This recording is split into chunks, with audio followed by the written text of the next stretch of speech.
Charge कर लेना है।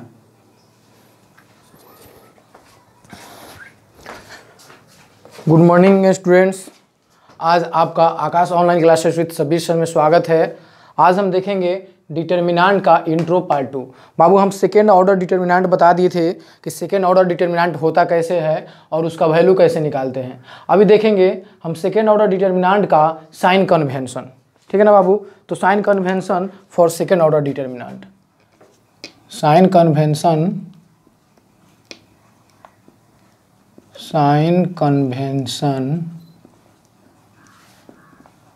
for second order of determinant, second order of determinant।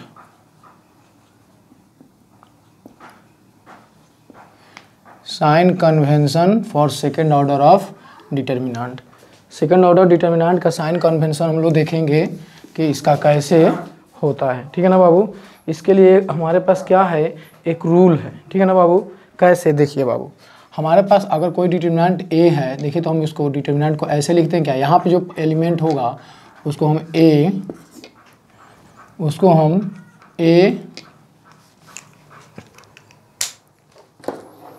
उसको हम ऐसे लिख सकते हैं क्या बाबू, A11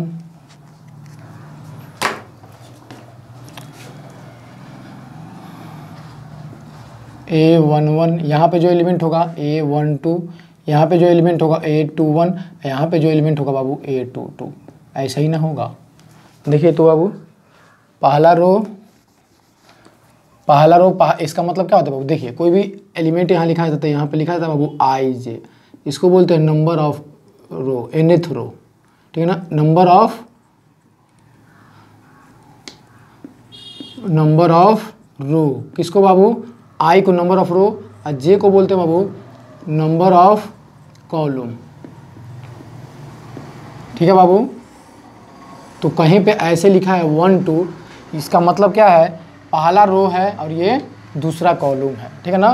पहला रो है दूसरा कॉलम, तो यहाँ पे देखिए बाबू 1 1 लिखा है, यानी पहला रो पहला कॉलम, यहाँ पे पहला रो दूसरा कॉलम, यहाँ दूसरा रो पहला कॉलम, यहाँ दूसरा रो दूसरा कॉलम, ठीक है ना बाबू। तो इस तरह से हमको देखना है। यहाँ पे आप देख लिए जनरल नोटेशन है, आई मतलब नंबर ऑफ रो होता है, जे क्या होता है नंबर ऑफ कॉलम, ठीक है ना। तो ये पहला रो पहला कॉलम, इस तरह से हम नोटेशन करते हैं, ठीक है ना। आप और देखते हैं बाबू, रुक जाइए 1 मिनट। तो हम लोग को क्या करना है, इस डिटर्मिनेंट का जो 2 by 2 ऑर्डर का हमारा है, तो देखना है कि यहाँ पे जो एलिमेंट होगा उसका साइन क्या होगा, इसका क्या होगा, इसका क्या होगा, इसका क्या होगा। तो इसके लिए हमारे पास एक रूल होता है बाबू, ऐसे देखिए कैसे हम बनाते हैं।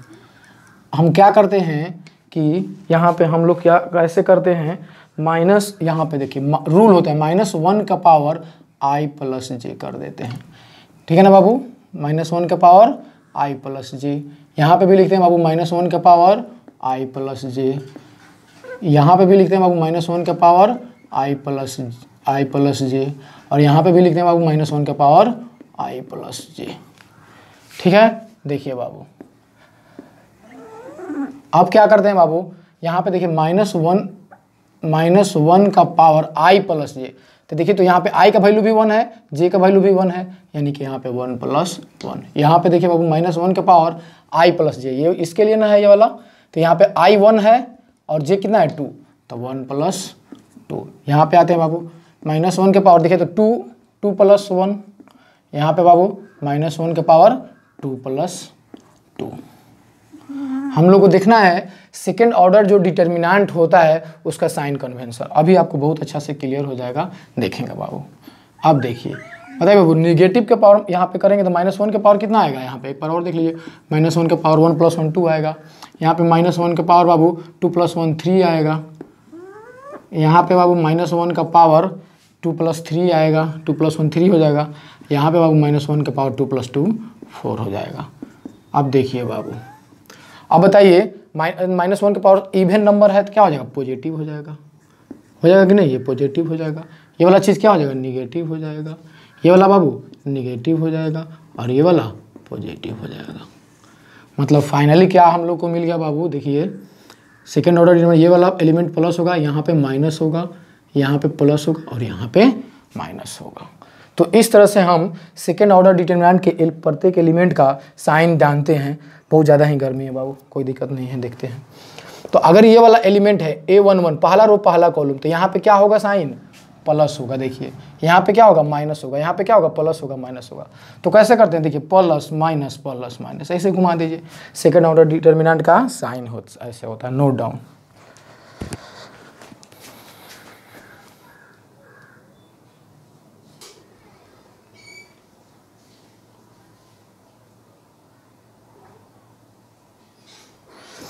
ठीक है बाबू, तो आप sign convention of second order of determinant देख लिए। मतलब कहने का है कि अगर सेकेंड ऑर्डर का डिटर्मिनेंट है तो यहाँ पे होगा प्लस, यहाँ पे माइनस, प्लस माइनस, ऐसे करते चले जाइए। अब हम लोग देखेंगे बाबू sign convention third order of determinant. तो थर्ड ऑर्डर डिटर्मिनेंट देखते हैं। अब देखते हैं बाबू हम लोग third order of determinant, determinant of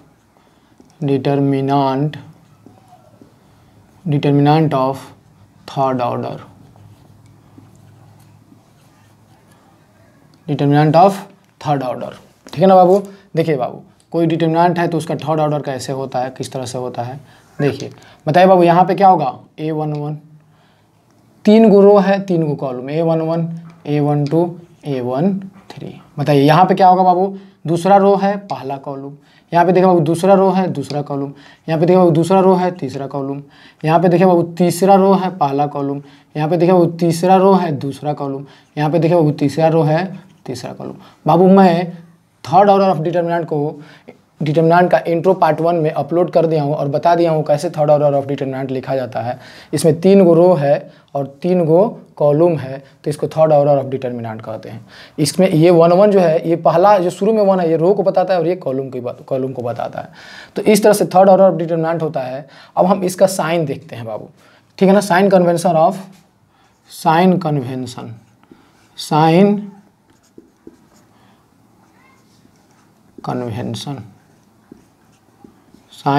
convention for third order of determinant, third order of determinant. ठीक है बाबू, सेम जैसे बनाए थे ना इसका, ठीक उसी तरह इसको भी हम कर लेंगे। कैसे करेंगे देखिए बाबू, मान लीजिए यही है A बराबर, कैसे करेंगे हम, रूल क्या है, -1 के पावर I प्लस जे। यहाँ पे भी बाबू -1 के पावर I प्लस जे, यहाँ पे भी बाबू -1 के पावर I प्लस जे, यहाँ पे भी भाई -1 के पावर I प्लस जे, -1 के पावर I प्लस जे, -1 के पावर I प्लस जे। फिर यहाँ पे भी बाबू -1 के पावर I प्लस जे, -1 के पावर I प्लस जे, यहाँ पे भी -1 के पावर I प्लस जे। ठीक है, तो देखिए बाबू जहाँ पे पावर में इवन नंबर आएगा वो पॉजिटिव हो जाएगा और जहाँ ऑड आएगा वो निगेटिव हो जाएगा। तो देखिए यहाँ पे 1 + 1 I प्लस जे का मतलब कौन सा रो कौन सा कॉलम, तो देखिए तो यहाँ पे 1 + 1 2 नहीं होने वाला है। अब निगेटिव के पावर इवन नंबर आएगा तो पॉजिटिव हो जाएगा, मतलब यहाँ पे पॉजिटिव आने वाला है। ठीक है बाबू, कोई दिक्कत नहीं है, यहाँ पे क्या आएगा पॉजिटिव आएगा। ठीक है, उसके बाद अब बताइए तो बाबू यहाँ देखिए, यहाँ पे इसके लिए देखिए तो 2 1 3 ऊपर आ रहा है, I की जगह पर 1 है, J की जगह पर 2 है, तो 2 + 1 3 हो जाएगा। तो निगेटिव का पावर ऑड नंबर निगेटिव देगा, माइनस। अब यहाँ पे देखिए प्लस हो जाएगा, ऐसे ही गिनते चले जाइए बाबू, प्लस माइनस प्लस, फिर यहाँ पे बाबू प्लस, यहाँ पे माइनस, यहाँ पे प्लस, फिर यहाँ पे माइनस, यहाँ पे प्लस, यहाँ पे प्लस माइनस प्लस, यहाँ गलती हुआ है, प्लस के बाद यहाँ पे माइनस, यहाँ पे प्लस, यहाँ पे माइनस, यहाँ प्लस, यहाँ पे बाबू माइनस, यहाँ पे प्लस।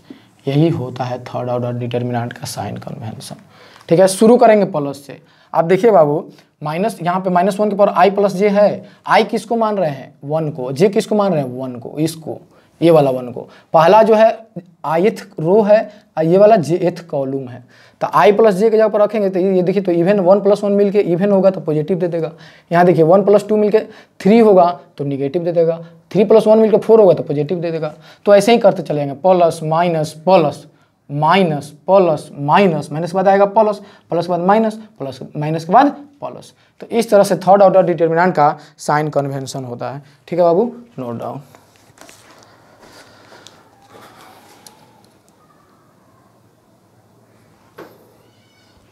ठीक है बाबू, तो अब हम लोग को देखना है how to find the value of third order of determinant. Second order of determinant का वैल्यू निकालना हम सीख लिए हैं, और सेकेंड ऑर्डर डिटर्मिनेंट का साइन कन्वेंशन भी सीख लिए, थर्ड ऑर्डर डिटर्मिनेंट का साइन कन्वेंशन भी सीख लिए। अब हम देखेंगे कि थर्ड ऑर्डर डिटर्मिनेंट है तो उसका वैल्यू कैसे निकालेंगे। ठीक है ना बाबू, देखिए हम इसका वैल्यू कैसे निकालते हैं। हम तो इसका वैल्यू निकालने के लिए इसको आप बताइए क्या बोलते हैं, R1, इसको R2, इसको R3, इसको क्या बोलते हैं बाबू, कॉलम 1, इसको कॉलम 2, इसको कॉलम 3। ठीक है ना बाबू, ये पहला कॉलम है, ये दूसरा कॉलम है, ये तीसरा कॉलम है, ये पहला रो है, ये दूसरा रो है, ये तीसरा रो है। ठीक है बाबू, तो थर्ड ऑर्डर डिटर्मिनेंट जो होता है इसका वैल्यू निकालने के लिए बाबू हम क्या करते हैं, हम किसी एक रो या एक कॉलम की तरफ एक्सपेंड करके बनाते हैं। हम लिखते हैं, देखिए बाबू ऐसे करते हैं, एक्सपेंडिंग along R1। ठीक है बाबू, एक्सपेंडिंग along R1 की तरफ विस्तार करने पर। ठीक है ना बाबू, क्या करते हैं, देखिए कैसे विस्तार करके हम बनाते हैं। डिटर्मिनेंट का मान निकालना है तो ऐसे लिख लेते हैं, और बाबू देखिए कैसे करते हैं हम। इसमें R1 किसको बोल रहे हैं, ये वाला लाइन हमारा R1 है, देख रहा है ना, ये वाला लाइन हमारा R1 है। शायद लाइट नहीं है क्या, ठीक है बाबू, वीडियो आ रहा है। तो ये हमारा कौन सा लाइन है, R1 है। हम क्या कर रहे हैं, अभी इस डिटर्मिनेंट का वैल्यू R1 की तरफ विस्तार करके बना रहे हैं। R1 माने रो 1 की तरफ, रो 1 की तरफ विस्तार करके बना रहे हैं। तो हम क्या करते हैं, पहले इसको छांट लेते हैं, A11 को छांट लेते हैं बाबू, और क्या करते हैं, इस रो में जितने एलिमेंट है उसको छोड़ देते हैं, इस कॉलम को छोड़ देते हैं। बचता क्या है हमारा, तो बाबू यही ना बचेगा। देखिए ये A11 को छोड़ दिए, इस रो में जितने एलिमेंट है सबको छोड़ दिए, इस कॉलम में जितने एलिमेंट है छोड़ दिए, तो बचेगा यही ना, तो 2/2 का हमारा बढ़ जाएगा, A22, A23, A32, A33। ये हमारा सेकेंड ऑर्डर का डिटर्मिनेंट मिल गया। फिर से देखेंगे बाबू, किसी भी डिटर्मिनेंट का वैल्यू निकालने के लिए हम उस डिटर्मिनेंट के या तो रो की तरफ एक्सपेंड करते हैं या कॉलम की तरफ एक्सपेंड करते हैं। हम पहले R1 की तरफ विस्तार करके देखते हैं, कैसे विस्तार करते हैं बाबू। तो हम R1 हमारा ये है, तो R1 में पहला एलिमेंट ये है, हम इसको क्या करते हैं, कॉमन ले लेते हैं, और इस रो को और इस कॉलम को छोड़ देते हैं, तो बचेगा यही वाला 4 एलिमेंट। इसको हम 2/2 ऑर्डर के डिटर्मिनेंट के रूप में लिख लेते हैं। चलिए उसके बाद बताइए साइन कन्वेंशन में इसका साइन क्या होता है, प्लस, तो यहाँ प्लस रखा हूँ। इसका साइन बताइए माइनस होता है, तो मैं यहाँ पे लिखता हूँ बाबू माइनस, इसको कॉमन कर लेता हूँ, A12। आई होप आप बहुत अच्छा से समझ रहे होंगे।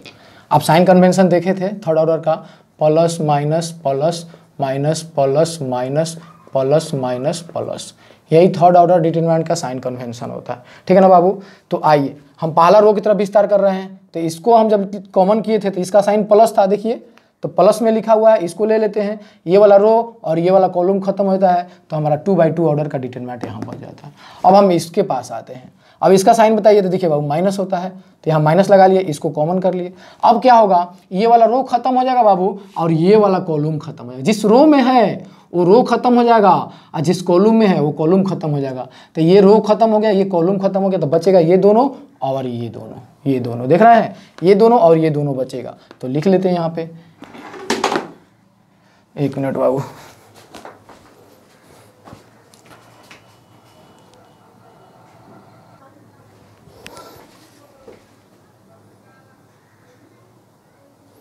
ठीक है ना बाबू। अब हम क्या करेंगे, यहाँ पे इसको कॉमन कर लिए, तो ये वाला रो खत्म हो गया, ये वाला कॉलम खत्म हो गया, तो बचा हमारा A21 ये वाला A23, यहाँ पे आ जाइए A31 और यहाँ पे A33, ये बच गया। उसके बाद इस रो में कौन सा एलिमेंट बचा है, ये वाला, तो इसका साइन बताइए, देखिए प्लस माइनस प्लस, तो यहाँ लिखेंगे बाबू प्लस, आइए लिखेंगे A13 और फिर ऐसे खींचेंगे। अब देखिए इस रो में ये वाला रो खत्म और ये वाला, ये जो एलिमेंट जहाँ जिस रो में है वो रो खत्म हो जाएगा, वो कॉलम खत्म हो जाएगा।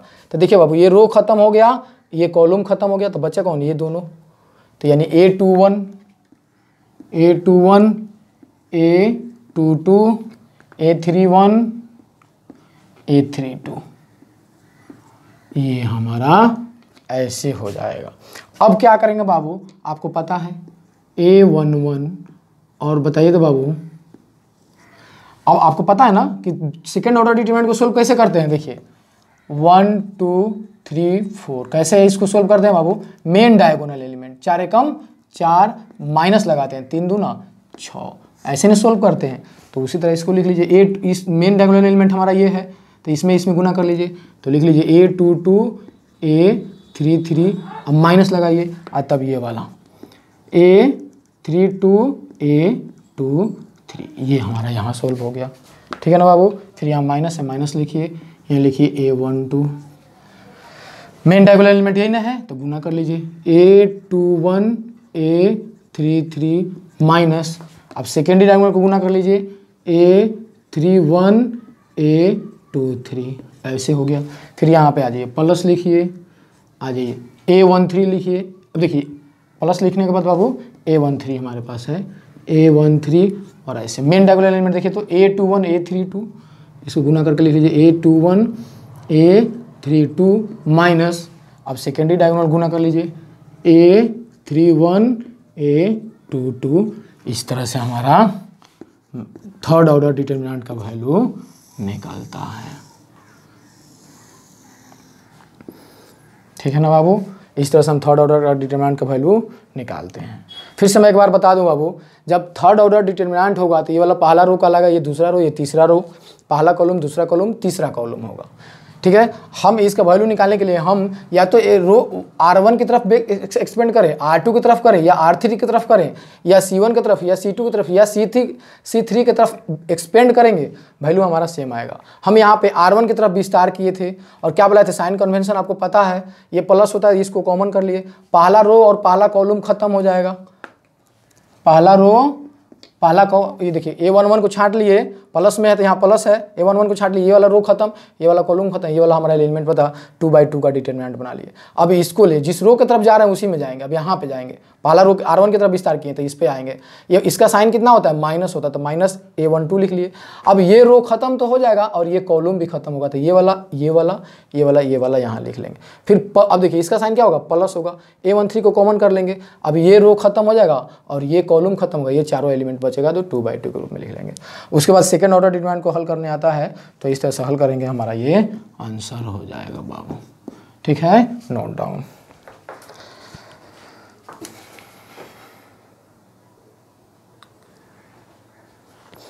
ठीक है बाबू, अब हम इसका क्या करते हैं बाबू, इवैल्यूएट करते हैं। थर्ड ऑर्डर का डिटरमिनेंट है, अभी हमने बताया था कैसे एक्सपेंड करके हम इसका वैल्यू निकालेंगे, हम इसको बनाते हैं।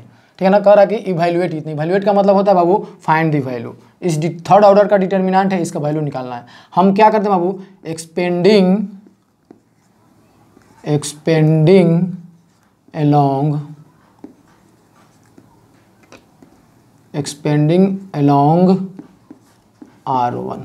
R1 की तरफ विस्तार करके हम इसका वैल्यू निकालते हैं। ठीक है ना, R1 क्या हमारा, यही ना R1 है, R1 की तरफ विस्तार करके हम इसका वैल्यू निकालते हैं। चलिए बाबू यहाँ लिख देते हैं डिटरमिनेंट इक्वल टू, ठीक है। आइए बताइए क्या करें हम, ये पहला रो है ना, इसी की तरफ एक्सपेंड करते हैं बाबू। याद रखिए जब R1 की तरफ करेंगे तो इसका करेंगे, तब इसका, तब इसका। देखिए साइन कन्वेंशन भी आपको पता है, ये प्लस में होता है, यहाँ कर लिए और सेकंड ऑर्डर का डिटरमिनेंट हो जाएगा। देखिए बाबू ये रो खत्म हो जाएगा, ये कॉलम खत्म हो जाएगा, बचेगा क्या हमारा, देखिए 2 - 3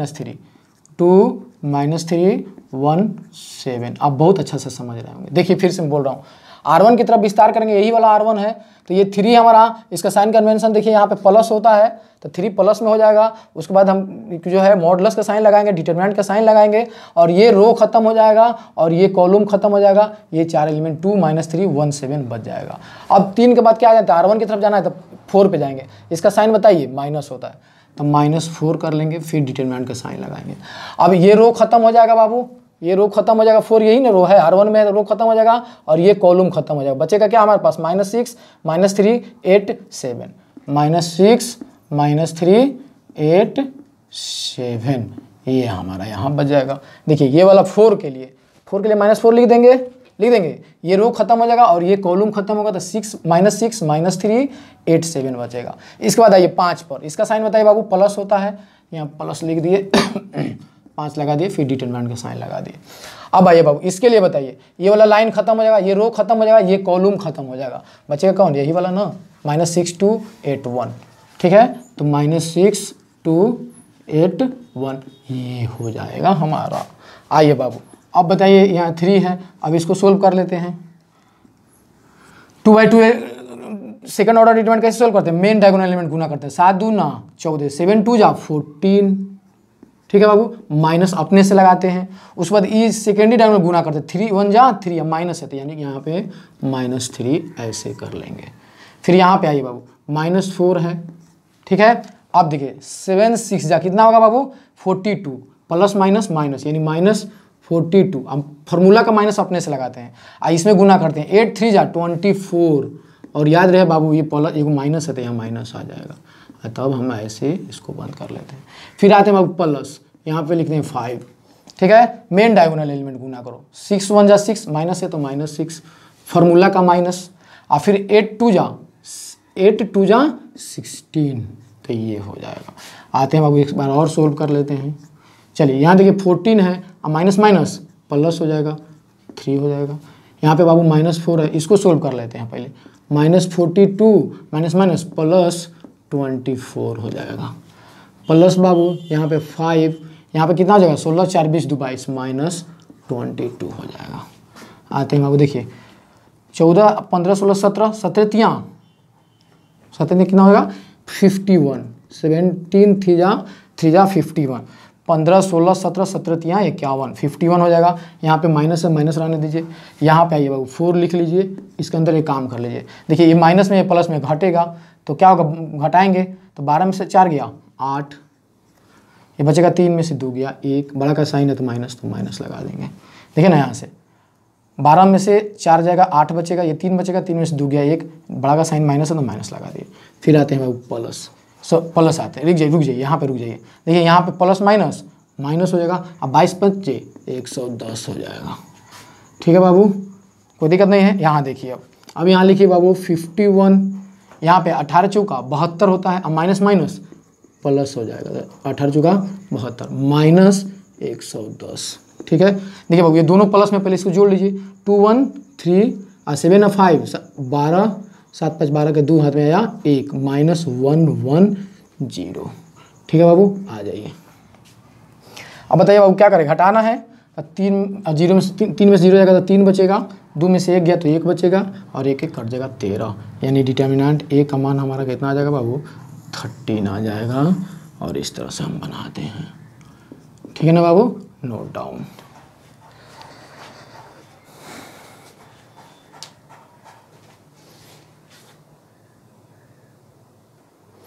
ठीक है बच्चे, तो हम क्या देख रहे थे कि थर्ड ऑर्डर डिटरमिनेंट का R1 की तरफ एक्सपेंड करके बना रहे थे, तो हमको मिला था 13 आंसर मिला था, 13 आंसर मिला था। अब क्या करते हैं बाबू, एक्सपेंडिंग अलोंग हम क्या करते हैं कि हम C3 के अलोंग करते हैं, C3 के अलोंग करते हैं, सॉरी C3 नहीं R3 के अलोंग करते हैं, C3 के अलोंग भी कर सकते हैं, लेकिन R1 की तरफ किए थे, अब R3 की तरफ अलोंग करके हम देखते हैं इसका आंसर कितना आता है, ठीक है ना बाबू। चलिए आइए, डिटरमिनेंट A इक्वल टू, देखिए ये हमारा C3 है, आप साइन देख सकते हैं बाबू, यहाँ पे देखिए प्लस माइनस प्लस, इसका साइन प्लस है, इसका माइनस, इसका प्लस, तो 8 को हम कॉमन कर लेते हैं। चलिए ये जिस रो में है ये रो खत्म हो जाएगा, जिस कॉलम में ये कॉलम खत्म हो जाएगा, यही ना बचेगा 4 5 2 -3, ठीक है बाबू। आते हैं अब यहाँ R3 है ना, यही R3 यही ना हमारा है, तीसरा पंक्ति। अब आते हैं इस पर, इसका साइन क्या होता है माइनस, या -1 लगा लेते हैं, फिर खड़ा लाठी लिखते हैं। देखिए ये रो खत्म हो जाएगा और ये कॉलम खत्म हो जाएगा, बचेगा क्या 3 5 -6 -3, देखिए ना 1 है, ये कॉलम खत्म हो जाएगा, ये वाला लाइन पूरा खत्म हो जाएगा, ये वाला खत्म हो जाएगा, तो ये 3 5 -6 -3 बच जाएगा। अब माइनस बाद 7 हो जाएगा, प्लस होता है इसका 7, आ जाइए। देखिए बाबू ये कॉलम खत्म, ये रो खत्म, देखिए ये कॉलम खत्म, ये रो खत्म, बचेगा कौन, ये वाला, तो 3 4 -6 2। चलिए आइए हल कर लेते हैं, 8 4 3 जा 12 -12 हो जाएगा, -5 2 जा 10 -1, 3 3 जा 9, तो -9 हो जाएगा। एक माइनस यहाँ फॉर्मूला का लगाएंगे बाबू, एक माइनस पहले से, तो ये प्लस होगा। 6 5 जा 30, ठीक है, +7, 3 2 जा 6, एक माइनस यहाँ से है, एक माइनस पहले से लगाते तो प्लस हो जाएगा। 6 4 जा 24। आइए बाबू 8, ये कितना हो जाएगा, 12 10 22, -22 -1, यहाँ पे कितना हो जाएगा बाबू, 30 में से 9 को हटाना पड़ेगा ना, तो कितना हमारा बच जाएगा, 10 में से 9 हो गया 8, सॉरी 10 में से 9 हो गया 1, 21 हो जाएगा। 21 9 कितना होता है 30, बड़ा का चिन्ह प्लस है तो प्लस में 21 आ जाएगा। +7 यहाँ पे कितना हो जाएगा, 24 6 30 हो जाएगा बाबू। चलिए ये 22 8 गुना कर लीजिए, 8 दूना 16 के साथ में 1, 8 दूना 16 17 के साथ में यहाँ 1 माइनस लग जाएगा। 8 दूना 16 के साथ में 1, 8 दूना 16 17, ठीक है। 21 में 1 से गुना होगा तो 21 -21 हो जाएगा। अब +7 3 से कितना होता है 21, यानी 210 हो जाएगा, ठीक है बाबू। इन दोनों को जोड़ लेते हैं, देखिए इसका भी साइन माइनस, इसका भी माइनस, इन दोनों को जोड़ लेते हैं। 6 1 7, 7 और 2 9, अब 1 हो जाएगा, माइनस लग जाएगा, +2 1 0, ठीक है बाबू। देखिए यहाँ पे माइनस, यहाँ प्लस है, घटाएंगे तो इसमें से 10 में से 7 गया 3 हो जाएगा, ये बचेगा 0, तो एक ले ले, 10 में से 9 गया 1, ये कट जाएगा, यानी 13 आंसर आ जाएगा। डिटरमिनेंट ए का मान कितना आ जाएगा बाबू, 13 आ जाएगा, ठीक है बाबू। तो क्या देखें अभी आप अभी यही देखें कि अगर थर्ड ऑर्डर का डिटर्मिनेंट है तो आप R1 की तरफ विस्तार करिए या R3 की तरफ, यानी कि एक्सपेंड R1 की तरफ करिए, R2 की तरफ करिए, R3 की तरफ करिए, या C1 C2 C3 की तरफ करिए, किसी की तरफ एक्सपेंड करके अगर आप थर्ड ऑर्डर डिटर्मिनेंट का वैल्यू निकालते हैं बाबू, तो वैल्यू हमेशा सेम आएगा, ठीक है ना, नोट डाउन।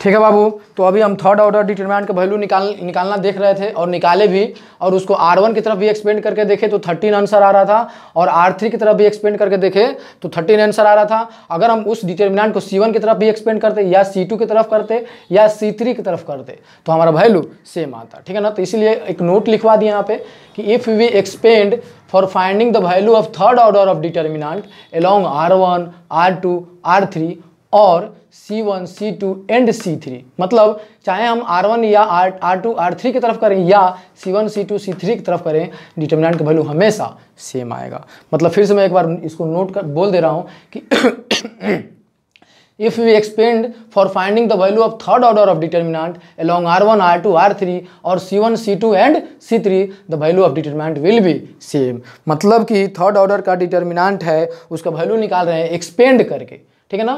तो R1 की तरफ या R2 की तरफ या R3 की तरफ एक्सपेंड करके निकाल रहे हैं, या C1 की तरफ कर रहे हैं एक्सपेंड, या C2 की तरफ या C3 की तरफ एक्सपेंड कर रहे हैं, तो वैल्यू उस डिटरमिनेंट का हमेशा सेम आएगा। ये नहीं कि हम R3 की तरफ कर देंगे तो कुछ और आंसर आएगा, या C2 की तरफ कर देंगे तो कुछ और आएगा। अगर वही डिटरमिनेंट है और उसको हम किसी भी के अलोंग, या R1 की तरफ या R2 या R3 की तरफ या C1 या C2 या C3 की तरफ अलोंग करके, मतलब उसके तरफ विस्तार करके बनाते हैं, तो डिटरमिनेंट का वैल्यू हमेशा सेम रहेगा, ठीक है ना बाबू। तो आज का क्लास यहीं तक रहेगा। हम नेक्स्ट वीडियो लेकर के आएंगे, तब तक के लिए आपका धन्यवाद बाबू। अगर वीडियो अच्छा लगता है तो लाइक सब्सक्राइब और शेयर करना ना भूलेंगे, और बेल आइकन जरूर दबाएंगे, ठीक है ना, ताकि आपको नेक्स्ट वीडियो हमेशा मिलता रहेगा। धन्यवाद।